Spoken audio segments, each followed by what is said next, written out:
आइए दोस्तों, आज के वीडियो में हम जानते हैं कि कैसे यूक्रेन के साथ जारी जंग, रशिया यूक्रेन वॉर से भी हम जैसे जानते हैं, ईरान ने रूस को ड्रोन मुहैया कराया। तो अब रूस ने भी इस एहसान का बदला चुकाने की ठान ली है। पश्चिमी देशों की इंटेलिजेंस रिपोर्ट पर अगर यकीन करें तो रूस की तरफ से ईरान को सुखोई फाइटर जेट्स मुहैया कराए जाएंगे। इस वीडियो को अंत तक जरूर देखें और जानकारी पाइए।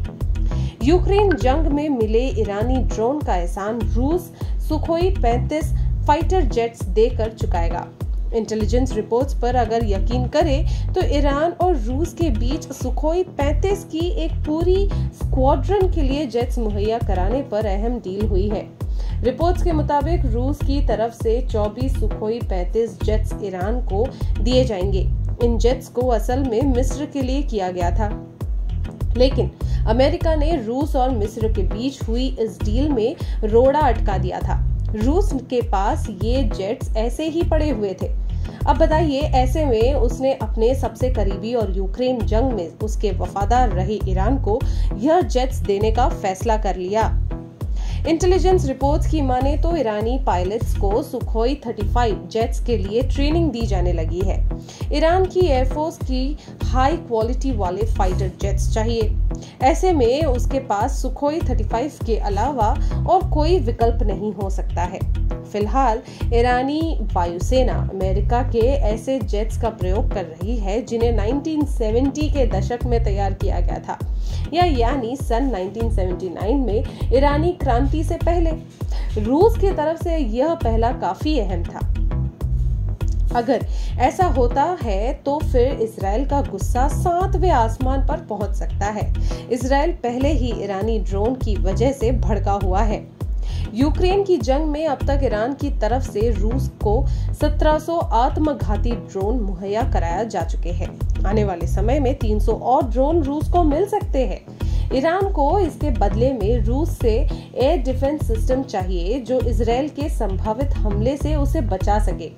इजराइल मानता है कि जो कुछ भी ईरान कर रहा है उसे उसके इरादे साफ नजर आ जाते हैं। उसका कहना यह भी है कि यह सब करके ईरान परमाणु समझौते को तोड़ रहा है।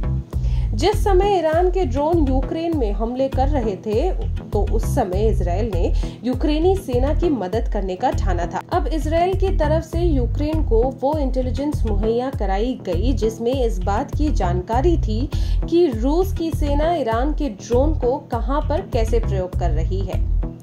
अब इजराइल को इस बात की चिंता है कि ईरान इन हथियारों की मदद से सीरिया में उस पर हमला कर सकता है। सीरिया पर इस समय रूस का नियंत्रण है और इसके एयर स्पेस पर उसका ही अधिकार है। अब इजराइल सीरिया में चलाए जा रहे रूस के ऑपरेशन पर कई बार चिंता जता चुका है। साथ ही उसने ईरान के मिलिट्री संसाधनों को तबाह करने के लिए कई बार सीरिया में हवाई ऑपरेशन चलाया है। सीरिया की सेनाओं के साथ मिलकर इजराइल ने यह ऑपरेशंस चलाए थे। कुछ पर्यवेक्षकों का मानना है तो अमेरिका ईरान की सरजमी पर ड्रोन की फैक्ट्रियों को निशाना बना सकती है। इजरायली इंटेलिजेंस एजेंसी मोसाद के मुखिया डेविड बारनेया की माने तो ईरान की योजना रूस को और एडवांस हथियार सप्लाई करने की है। उन्होंने चेतावनी दी है कि ईरान का मकसद इसके यूरेनियम संवर्धन प्रोग्राम को बढ़ाना है, साथ ही क्षेत्र में मुसलमान मित्र देशों पर अपना प्रभाव बढ़ाना है।